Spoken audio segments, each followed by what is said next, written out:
ગાંધીનગરથી એક મહત્વના સમાચાર। ગાંધીનગરમાં નિવૃત્ત આર્મી મેન રજૂઆત કરવા પહોંચ્યા છે। નિવૃત્ત આર્મી મેન ગાંધીનગર પહોંચ્યા છે। નોકરી સહિતના લાભ લેવા મુદ્દે દેખાવ કરી રહ્યા છે। બહોળી સંખ્યામાં નિવૃત્ત આર્મી મેન પથિકાશ્રમ પહોંચ્યા છે અને દેખાવ કરી રહ્યા છે।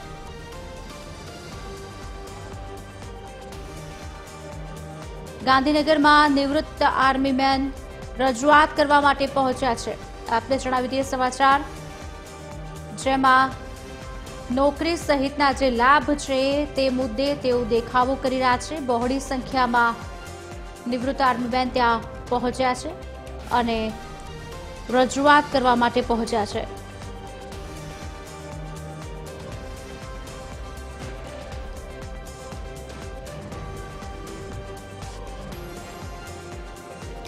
आज अंगे વધુ વાતચીત કરશે એસોસિએટ એડિટર સોનલ અનડકટ અમારી સાથે લાઈવ જોડાઈ ચૂક્યા છે। સોનલ, નિવૃત્ત આર્મી મેનનું જે ગ્રુપ છે તે ત્યાં પહોંચ્યું છે, દેખાવો કરી રહ્યા છે, તે લોકોનું શું કહેવું છે, તે લોકોના કયા કયા મુદ્દા પર અત્યારે હાલ તેઓ ત્યાં પહોંચ્યા છે લઈને? જે અમે અત્યારે ગાંધીનગરના પથિકાશ્રમ ખાતે છીએ અને અહીંયાની જો વાત કરીએ તો જે માજી સૈનિકો છે, માજી સૈનિક સંગઠન જે છે તે અહીંયા પહોંચ્યા છે। તેમની પડતર માગણીઓના પ્રશ્ને વિરોધ પ્રદર્શન કરી રહ્યા છે। જોઈ શકો છો કે અહીંયા જે બહોળી સંખ્યામાં સૈનિકો અહીંયા પહોંચ્યા છે। જીતેન્દ્ર નિમાવત કે જે મુખ્ય આગેવાન છે, તેમના જે જીપ પર જોઈ શકાય છે લાલ કેપ પહેરેલા છે, તેઓ જીતેન્દ્ર નિમાવતની આગેવાનીમાં આ તમામ જે માજી સૈનિકો છે તેઓ તેમના અધિકાર માંગવા માટે થઈ અને અહીંયા પહોંચ્યા છે ગાંધીનગર ખાતે। એટલી બહોળી સંખ્યા છે એમની આજે અહીંયા કે જોઈ શકો છો કે પોલીસના ધારે ધારા અહીંયા ઉતારવા પડ્યા છે અને જે પ્રકારે આખો પથિકાશ્રમ છે નો જે મેઇન રસ્તો છે તે જે બ્લોક કરી દેવામાં આવ્યો છે। જોઈ શકાય છે કે જે પોલીસની જે બંદોબસ્ત છે તે તમે જોઈ શકો છો કે જે રીતે અહીંયા બહોળી સંખ્યામાં પોલીસ અને મહિલા પોલીસ પણ તૈનાત કરવામાં આવી છે અને જે રીતે અહીંયા પોલીસ બંદોબસ્ત અત્યારે ગોઠવી દેવામાં આવ્યો છે। આ તમામ જે માજી સૈનિકો છે જેમાં મહિલાઓનો પણ સમાવેશ થાય છે, તેઓ પણ અહીંયા આજે પહોંચ્યા છે અને જોઈ શકો છો કે જે આ બેનર છે તે બેનર સાથે તેઓ અહીંયા પહોંચ્યા છે। તેમની જે મુખ્ય માગણીઓ છે તે રજૂ કરવા માટે થઈ અને આ તમામ જે માજી સૈનિકો છે તેઓ અહીંયા પહોંચ્યા છે। આવે જ કેટલાક સૈનિકો સાથે તેમના પ્રશ્નો અંગે આપણે તેમની સાથે વાત કરીશું। મહિલાઓ પણ અહીંયા પહોંચી છે। શું કહેશો, શું પ્રશ્નો છે તમારા? અમારા માજી સૈનિકોના પ્રશ્નો છે કે જે અમારી આંદોલન ઉપર અમારા ભાઈઓ બેઠા છે અનામત માટે, એમના અમારા હક અમારો હક લેવાયા છે, અમે લડવા નથી આવ્યા અને પોલીસમાં અમને અમારી લેડીઝોને હેરાન પણ કરી મારી। અમારી આ લેડીઝના પક્ષો લઈને અમે આતંકવાદી છીએ, અમે એક માજી સૈનિક, દેશનો સૈનિક। તમારા મુખ્ય પ્રશ્નો કયા છે જેના માટે તમે આજે અહીંયા પહોંચ્યા છો? 14 મુદ્દાઓના માટે, જમીન, પ્લોટ અને બીજું અનામત છે, એમ કરીને અમારા 14 મુદ્દા છે। તો આ લોકો આવી રીતના અમારા બહેનોને ઘરોમાં રસ્યો નાસી રાસો અને આ જોવા પાડી દીધા। મને કેટલું આ ઢેચણમાં વાગ્યું જોવો, દેખો આ મોદી સરકાર અમને બહેનો એમ કે ભાઈઓ એમ કે મારી બહેનો અને ભાઈઓ તેમના પ્રશ્નો માટે અહીંયા પહોંચ્યા છે। શું મુખ્ય મુદ્દા છે તે સમજવાનો પ્રયત્ન કરીશું। કયા મુખ્ય મુદ્દાઓ છે, શું માંગણીઓ? આ કોઈ નવી માંગણી નથી। ભારતીય સશસ્ત્ર સેનાના પૂર્વ સૈનિકોની જે બંધારણીય અધિકાર છે સૈનિકોના પુનર્વાસ માટે, ઘરથાળ જમીન, ખેતીલાયક જમીન અને લાયકાત પ્રમાણેની નોકરી, જેમાં ગુજરાતના દરેક વિભાગમાં 10% અનામત છે, જેનો દુરુપયોગ થાય છે। પહેલા ભૂતકાળમાં પૂર્વ સૈનિકો નહોતા, અન્ય લોકોને સમાહિત કરતા હતા। અત્યારે પૂર્વ સૈનિકો છે તો દર વખતે ક્રાઇટેરિયા ચેન્જ કરવામાં આવે છે। સાહેબ, જે લોકો 20 વર્ષ, 25 વર્ષ કે 30 વર્ષ પહેલા, મેં 40 વર્ષ પહેલા સ્કૂલ છોડી છે, હવે અત્યારના યુવાનો જે સિલેબસ ભણે છે એવું કઈ રીતે ભણેલો હોય? અને એ એક્ઝામ પણ કોન્સ્ટિટ્યુશનલ ક્વેશ્ચન્સ જે ગુજરાતમાં લાગુ નથી, કોન્સ્ટિટ્યુશનલ ક્વેશ્ચન બાબતે જે પૂર્વ સૈનિકો ભણેલા નથી એની એક્ઝામ કઈ રીતે આપી શકે?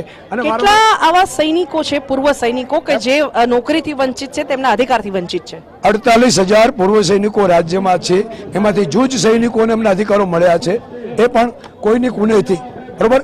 હર્ષ સંઘવી સાહેબ પણ સાંભળે છે, ભૂપેન્દ્ર પટેલ સાહેબ પણ સાંભળે છે। અમે એમની સાથે છીએ, કોઈ પક્ષ પાર્ટીના લોકો નથી, પૂર્વ સૈનિકો છીએ। રાષ્ટ્રપતિ સાહેબ દ્વારા સન્માનિત છે, નેલ્સન મંડેલા દ્વારા સન્માનિત છીએ અને અહીંયા અમે રોડ ઉપર અમારા ઘરનો મુદ્દો છે, મારા ગુજરાતનો, મારા માટે અને પ્રશાસન માટે કે રાજ્ય સરકાર માટે શરમની વાત છે. વડગામમાં ભગવત આ બાબતે પ્રવક્તા તરીકે પોતાની જવાબદારી સ્વીકારીને કહે છે કે અમારા માટે પણ શરમની વાત છે અને શાસક પક્ષ માટે પણ શરમની વાત છે. અમે પોલીસ કરવા નથી આવ્યા. જે અધિકારો છે એનું નીતિમત્તાથી પાલન થાય અને અમલ થાય તાત્કાલિક સત્વરે, અને મુખ્યમંત્રી અમને મુલાકાત આપે. તો આ હતા માજી સૈનિકો, જેમનું કહેવું છે કે 10% અનામત જે છે તેનો લાભ તેમને મળે, સાથે સાથે જ પ્લોટ ફાળવણી કરવામાં આવે, અને આ ઉપરાંત જે 48,000 જેટલા માજી સૈનિકો કે જે વર્ષોથી તેમના અધિકાર પ્રાપ્તિની રાહમાં બેઠા છે તેઓ તમામ આજે અહીંયા પહોંચ્યા છે. વધુ એક વખત અહીંયાના જે દ્રશ્યો છે તે હું આપને બતાવવા માંગીશ. જોઈ શકો છો કે બહોળી સંખ્યામાં મહિલાઓ અને સાથે સાથે જ જે અન્ય પુરુષ માજી સૈનિકો છે તેઓ પણ અહીંયા પહોંચ્યા છે. જીતેન્દ્ર નિમાવત કે જે તમામ જે લડતના આગેવાન છે તેઓ પણ અહીંયા ઉપસ્થિત છે. મહત્વપૂર્ણ છે કે જે જીપ પર બેઠેલા આગેવાનો છે તેમને પણ જોઈ શકો છો જે રીતે અત્યારે માઇક પરથી ઇન્સ્ટ્રક્શન આપવામાં આવી રહી છે અને જે વિરોધ પ્રદર્શન પણ કરવામાં આવી રહ્યું છે.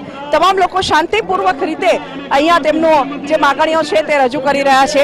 અને બીજી બાજુ જો વાત કરીએ તો પથિકાશ્રમથી અહીંયા તેઓ સચિવાલય સુધી આગેકૂચ કરવાના મૂડમાં છે, પણ જે પ્રકારે અહીંયા બંદોબસ્ત ગોઠવવામાં આવ્યો છે, પોલીસ બંદોબસ્ત છે, અને જે રીતે લોકો અહીંયા પહોંચ્યા છે, આવા જ કેટલાક માજી સૈનિકો સાથે આપણે વાત કરીશું. શું છે તમારી મુખ્ય માગણીઓ જેથી તમે અહીંયા આવ્યા છો? ખબર નહીં પડે.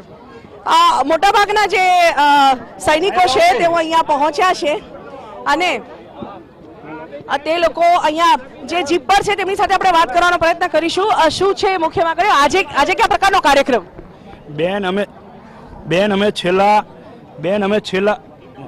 બેન અમે છેલ્લા 9 દિવસથી અહીંયા બેઠા છીએ સત્યાગ્રહ છાવણીએ.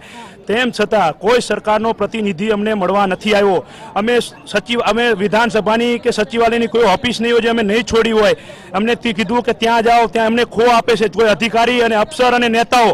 અમારી સાથે રાજનીતિ કરે છે. દેશના સિપાહીઓ છે, અમે માજી સૈનિક છીએ, અમને રાજનીતિ કરતા નથી આવડતું.